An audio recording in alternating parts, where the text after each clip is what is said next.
Hello les amis, j'espère que vous allez bien. Bon retour sur ma chaîne YouTube. Si vous trouvez les informations que je partage ici pertinentes, n'oubliez surtout pas de vous abonner, liker et partager s'il vous plaît. Et ça serait un plaisir.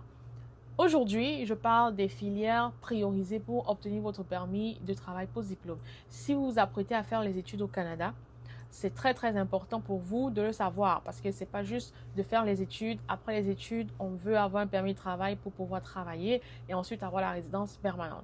Si vous avez une autre route pour avoir la résidence permanente directement sans passer par le permis de travail post-diplôme, tant mieux. Mais pour ceux qui n'ont aucune autre alternative comme la famille, il faut passer par le permis de travail post-diplôme. Donc maintenant, les filières ont été limitées.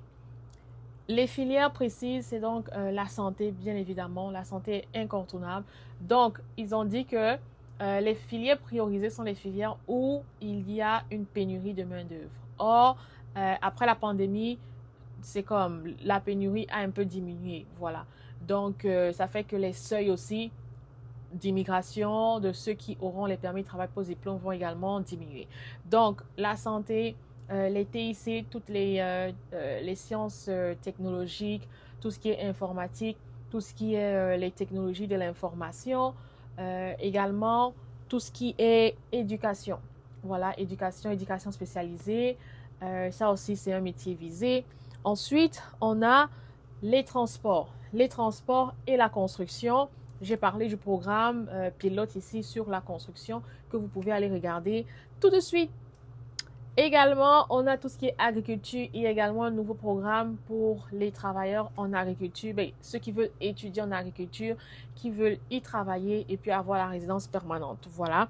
Et tout ce qui est mathématiques et ingénierie. Maintenant, le reste, ils ont mis ça, ils ont globalisé en disant les métiers. Or, les métiers, c'est vraiment comme, parce qu'il y a beaucoup de personnes qui font administration des affaires. C'est tout ce qui touche, par exemple, à l'entreprise. Mais, euh, comme comptable, administrateur, ressources humaines, marketing, c'est ça qu'ils ont mis dans les métiers.